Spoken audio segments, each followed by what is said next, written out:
Salut Bafodé. Salut. Quand on a déjà battu le Real et l'Atlético Madrid dans la compétition, est-ce que, sans dire qu'on se sent favori, on se sent un peu moins petit quand la Juve arrive au stade Pierre-Mauroy? Non, non, parce qu'on sait qu'en face on a une très grande équipe et que forcément va falloir s'attendre à un match compliqué. Donc partir favori, je trouve que non, on va avoir le même rôle qu'on avait au début de la compétition et donc voilà, on va faire ce qu'on a à faire, jouer notre match et à la fin on fera les comptes. Bonjour Bafodé, Samuel Duhamel de RTL. Pour prolonger la question de Sébastien, est-ce que de manière très simple, la Juve, c'est un club qui vous fait rêver ou pas? Et pourquoi? Merci. Je pense que si on pose la question à toutes ces personnes dans la salle, on va tous avoir la même réponse.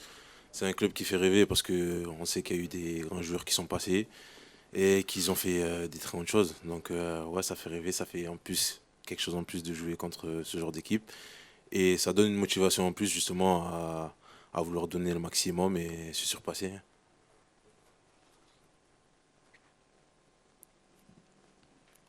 Ça va être rapide, hein.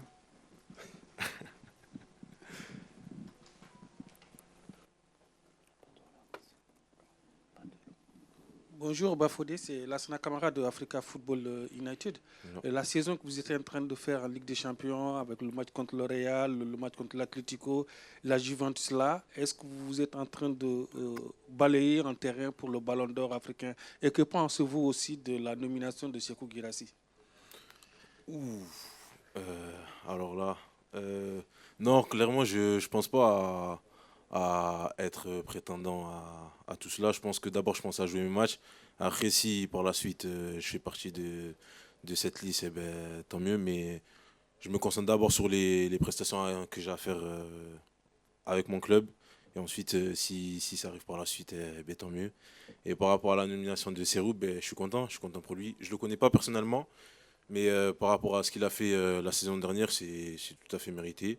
Et franchement, je lui souhaite de le gagner, hein. En tout cas, il a mon soutien. Ma voix, elle compte pas, mais il a mon soutien.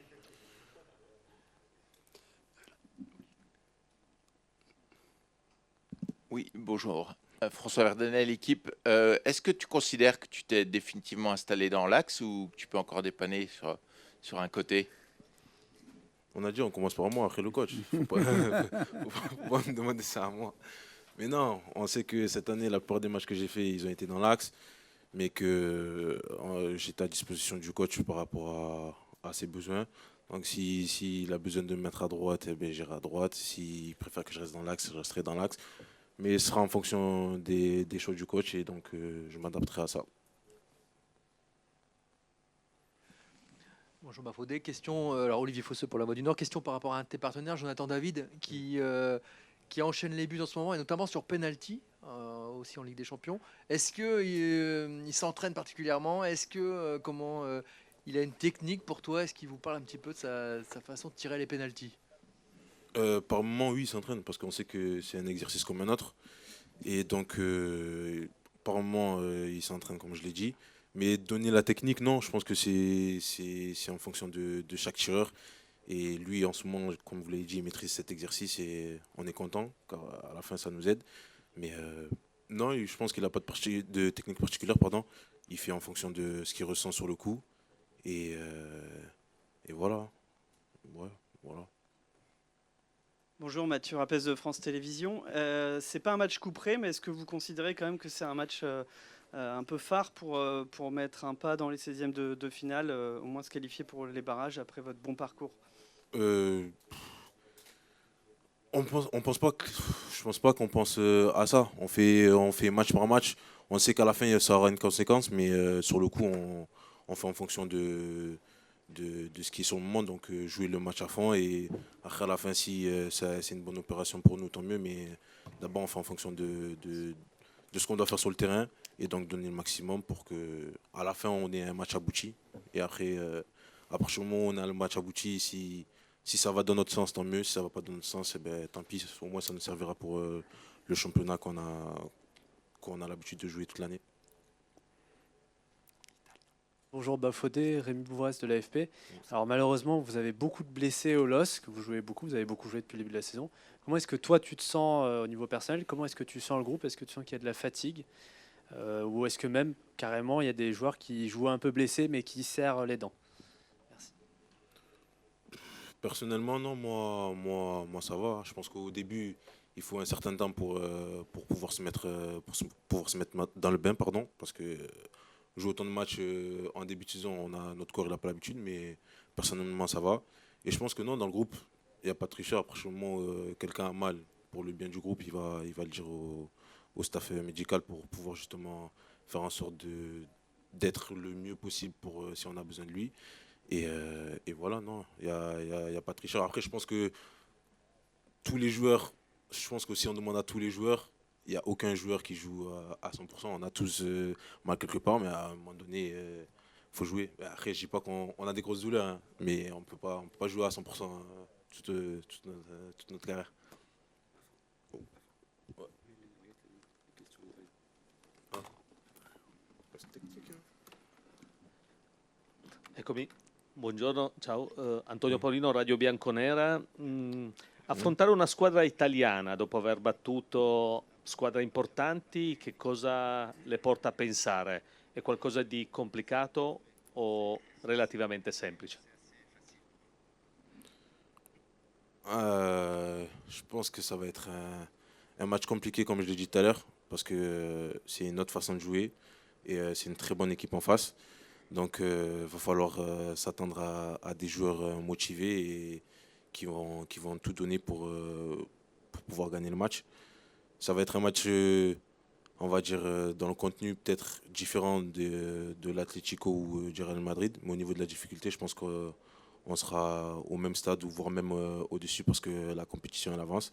Et donc, je pense que ça va être un match compliqué auquel il va falloir s'attendre. Jean-Pierre Blimaud, la radio France Info. Quand on joue à Lille et qu'on a un tel gardien derrière soi, comment on se sent en fait? Est-ce qu'on se sent plus fort parce qu'on sait qu'on a un gardien comme Lucas derrière soi? Ouais, franchement, je pense que tout le monde l'a remarqué depuis le début de saison. Il nous fait un début de saison remarquable. Donc ouais, ça fait toujours du bien d'avoir quelqu'un de ce calibre-là derrière nous, parce que justement quand on fait les choses pas bien, on peut se dire que il y a Lucas derrière nous et il peut nous remettre sur la bonne voie. Donc non, ça fait du bien de l'avoir et on l'encourage à continuer ainsi parce que ce qu'il fait c'est beau. Le marquant pour le petit Sillois. Ce match, c'est aussi de belles retrouvailles pour Timothy Weah, qui jouait à Lille il n'y a pas si longtemps que ça. On le connaît, très compétiteur. Est-ce que ça rapporte un petit sel en plus, un petit piment à cette rencontre? Est-ce que vous en avez parlé aussi? Merci. Je n'ai pas parlé personnellement avec lui, mais je pense que, comme tout le monde, quand on joue contre son ancienne équipe, on a toujours envie de donner le maximum et de montrer ce qu'on vaut. Mais ouais, non, ça va être de bonnes retrouvailles. On va essayer de donner le maximum pour lui montrer que Lille, on est toujours là et que il a fait son choix. Mais je pense que ça va être un bon match. On va faire des bonnes retrouvailles avec Angel et Jonah.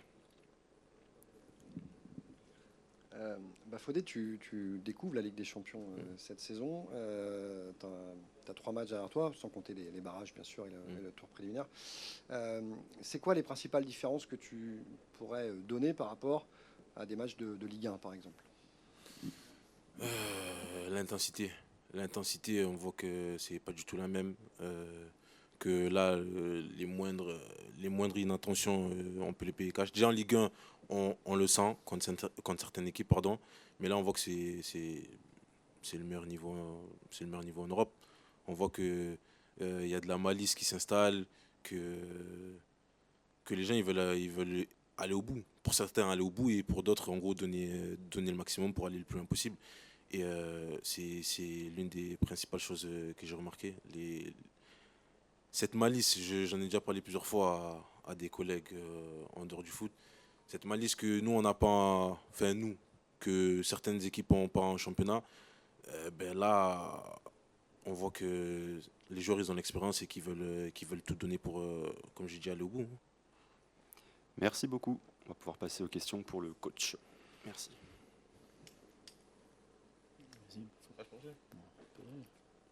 Merci. À te préparer.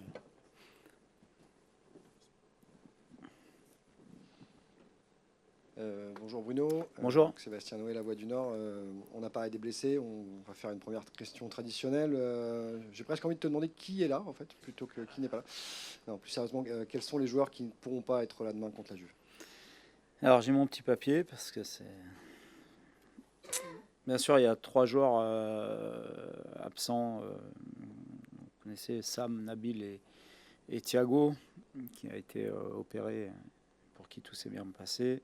On a ensuite Ethan, qui est toujours à l'arrêt. Ocon, André Gomez, qui est à la fois blessé et pas qualifié. Rémi Cabella, qui n'est pas rétabli. Ousmane Touré et Thomas Monnier, qui se sont blessés lors du match contre Lyon. Ismaëli, qui n'est pas complètement rétabli pour postuler à être dans le groupe demain. Et 3 joueurs qui ne sont pas sur la liste, à savoir Rafa Fernandez, Aaron Malouda et Hakim Zedalka.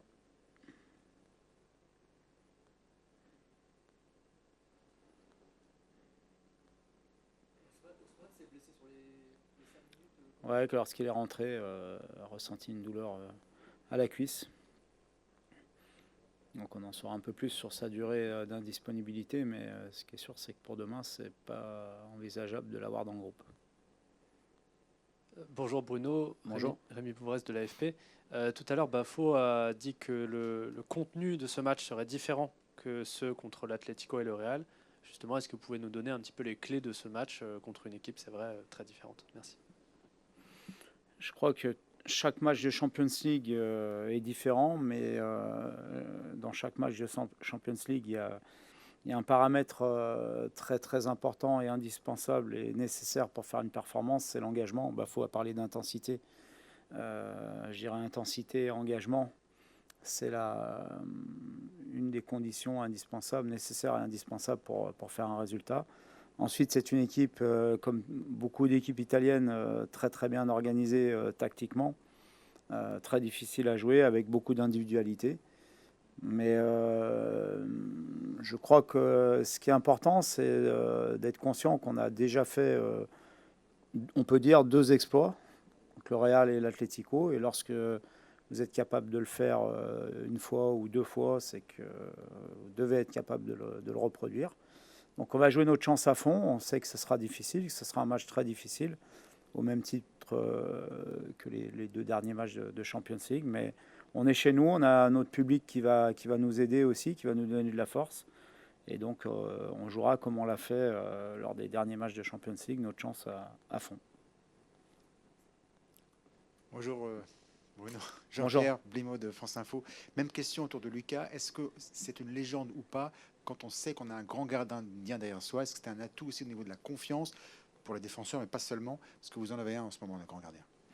Oui, bien sûr, ça donne de la confiance à toute l'équipe. Ça donne déjà à la défense, mais pas que, à toute l'équipe. Lorsque vous savez que vous avez un gardien de très très haut niveau qui peut soit vous maintenir dans le match, soit vous permettre de garder un résultat, comme ça a été le cas par exemple contre l'Atlético. Ça vous donne beaucoup de force, beaucoup de confiance. Mais je crois que c'est, je dis toujours que c'est la force du groupe qui est importante. Et si Lucas est à ce niveau-là aujourd'hui, c'est parce que aussi il sent qu'il y a un groupe qui fait beaucoup d'efforts devant lui pour bien défendre. Et je pense que ça lui donne aussi beaucoup de confiance à lui et ça lui permet d'être complètement épanoui dans son rôle de gardien de but. Bonjour Bruno, toujours Sam Duhamel de RTL. On parlait de la confiance qu'apporte Lucas. Est-ce que vous diriez que la situation dans laquelle vous êtes, à savoir avoir déjà 6 points dans ce mini-championnat, vous apporte également une confiance supplémentaire qui peut aussi libérer vos joueurs demain, mais aussi les matchs qui vont venir? Merci. Oui, sûrement, puisque si on fait un tableau de marche avant la compétition, lorsque vous jouez le Sporting à l'extérieur, Madrid ici et Atlético à l'extérieur, peut-être qu'on aurait pu prévoir 1 ou 3 points. On en a 6 aujourd'hui en ayant joué les 2 grosses équipes, les 2 plus grosses équipes du groupe avec la Juve quand même, et Liverpool. Mais en tout cas, ça donne de la confiance. Ça ne veut pas dire qu'on est qualifié, ça ne veut pas dire que tout va se passer parfaitement bien jusqu'à la fin de cette compétition, mais bien sûr que ça nous donne de la confiance. Et comme je le disais, lorsque vous avez déjà battu ce genre d'équipe, c'est que vous êtes capable de le refaire. Et ça aussi, c'est un plus indéniable. Maintenant, on sait très bien que demain, ça va être un match, encore une fois, très très difficile, comme tous les matchs de Champions League. Mais j'ai envie de dire comme tous les matchs de football aujourd'hui. Bonjour Bruno, Jean Baumel d'RMC Sport. Bonjour. Le fait d'avoir battu le Real et l'Atlético, est-ce que le regard a changé? Est-ce que l'adversaire, alors, je pense que tu n'as pas encore rencontré les gens de la Juventus, mais est-ce que tu ressens autour de toi, autour du club, au niveau européen, une sorte de respect par rapport à ce que vous avez fait depuis cette campagne européenne avec les barrages? Je sais pas, je fais pas trop attention à tout ça. Ce qui est sûr, c'est que les équipes nous prennent certainement plus au sérieux. Mais concernant l'image ou ce qu'on dégage, j'ai pas forcément vu de changement par rapport à tout ça. Bonjour Bruno, Olivier Fosseux, La Voix du Nord. Même question que tout à l'heure sur Jonathan David. Sur les pénaltys, est-ce que tu discutes de sa méthode avec lui? Est-ce que vous en parlez? Est-ce que tu es surpris aussi de son taux de réussite? Jonas s'exerce quasiment chaque veille de match, le plus souvent sans gardien, et le plus souvent, c'est à côté.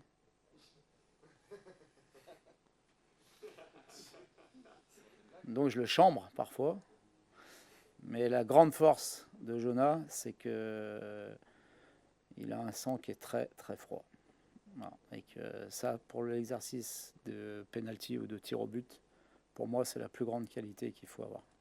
Bien sûr que c'est technique, c'est un geste technique, mais ce qui est le plus important, c'est d'être capable d'attendre 7 minutes ou 8 minutes, comme ça a été le cas à Lens ou à l'Atlético, avant de tirer le penalty.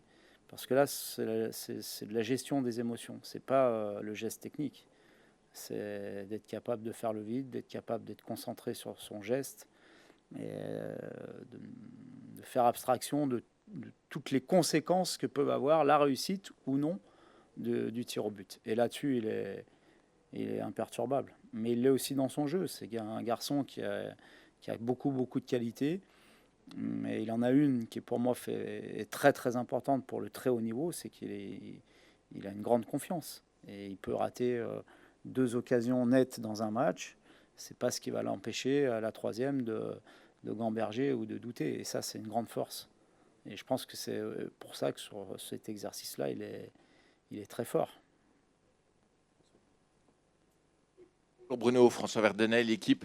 À un moment, tu as défendu les entraîneurs français en Ligue 1 en disant qu'il n'y en avait pas assez, que voilà, tu t'es fait le porte-drapeau de la corporation. Est-ce que tu te sens aujourd'hui le défenseur des entraîneurs français en Ligue des Champions ou en Coupe d'Europe? Vous êtes que 2 sur 36 équipes. Alors je vais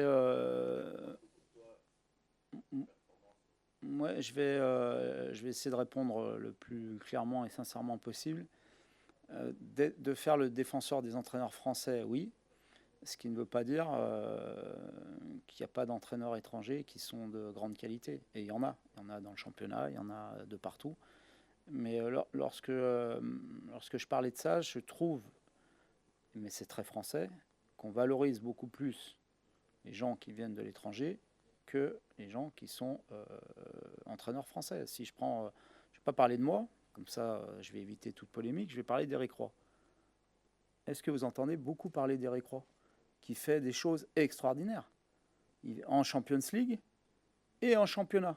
Parce que on pourrait dire oui en Champions League, mais en championnat aussi, avant et après, le plus souvent, même si là ça a été un peu contraire à ce que je dis, il a fait des résultats extraordinaires, mais on n'en parle pas énormément. On ne dit pas qu'il fait un travail extraordinaire, que c'est génial, que voilà. Et c'est juste ça que j'ai voulu souligner. Ça a été mal pris, ça a été mal interprété. Et il n'est pas question de faire une scission entre les entraîneurs étrangers et les entraîneurs français. Il y a des bons entraîneurs étrangers, de très bons même. Mais je trouve qu'en France, on ne met pas forcément en valeur, lorsque c'est le cas, le travail des entraîneurs français. Pourquoi, je ne sais pas, ça c'est à vous de me le dire.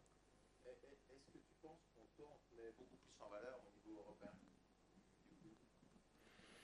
Non, je crois pas. Moi, j'ai vu beaucoup de commentaires qui ont dit que sur les derniers matchs, on avait eu beaucoup de chance, que j'avais eu beaucoup de chance. Voilà, c'est vrai, j'en ai beaucoup. Hein. J'espère que je vais en avoir encore beaucoup demain pour battre la Juve. Parce que, en fait, on ne travaille pas à l'entraînement, on s'en remet qu'à la chance. Bonjour, ici. Bonjour. Mathieu Rapès pour France Télévisions. Est-ce que vous considérez qu'une victoire demain serait quasi synonyme de qualification pour les barrages? Est-ce que ce serait un des axes dans votre causerie de se dire que vous pouvez vous mettre à l'abri dès l'automne et l'hiver n'a même pas démarré et vous pourriez déjà être presque qualifié? Alors sur la première question, statistiquement, on peut dire qu'on aurait 2 chances sur 3 d'être au barrage. Sur ma causerie, j'en parlerai pas et je parle très rarement du résultat.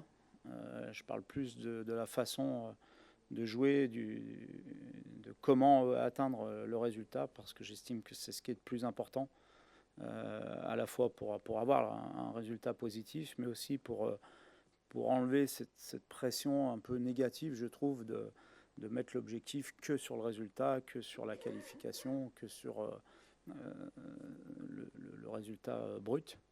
Mais c'est vrai qu'en cas de résultat positif demain, on ferait un grand pas vers la qualification, ce qui serait, après 4 matchs, surtout en ayant affronté 3 équipes des chapeaux 1 et 2, quelque chose d'assez extraordinaire, mais on n'en est pas là. Il y a une grosse équipe en face, un grand club. On oublie un peu, je pense, l'histoire de ce club. Donc ça va être encore très compliqué demain. Une avant-dernière question, s'il vous plaît. De nouveau, Jean-Pierre Blimaud, ici à France Info. Lille fait partie des clubs qui utilisent des jeunes joueurs, y compris en Ligue des Champions. En France, il y a beaucoup de clubs qui utilisent des jeunes joueurs. Est-ce que pour le club, c'est une force? Est-ce que c'est un choix, une contrainte? Pour vous, est-ce que c'est plutôt un choix, une contrainte? Voilà. Non, pas une contrainte. Un choix, oui. Aussi, parce qu'il ne faut pas se le cacher, financièrement, c'est quelque chose de plus simple de former des jeunes joueurs plutôt que d'aller acheter à des prix très importants des joueurs de l'extérieur. Je crois que c'est un des piliers du club, la formation. Mais il y a aussi, je dirais, de l'apport de jeunes joueurs qui viennent aussi de l'extérieur. Cette année, on a recruté des très jeunes joueurs de Belgique ou de Pays-Bas pour Samé ou pour Mathias, par exemple, qui sont des joueurs on va dire en post-formation, qui sont encore des très jeunes joueurs qui ont déjà une petite expérience du haut niveau, mais qui sont encore en post-formation.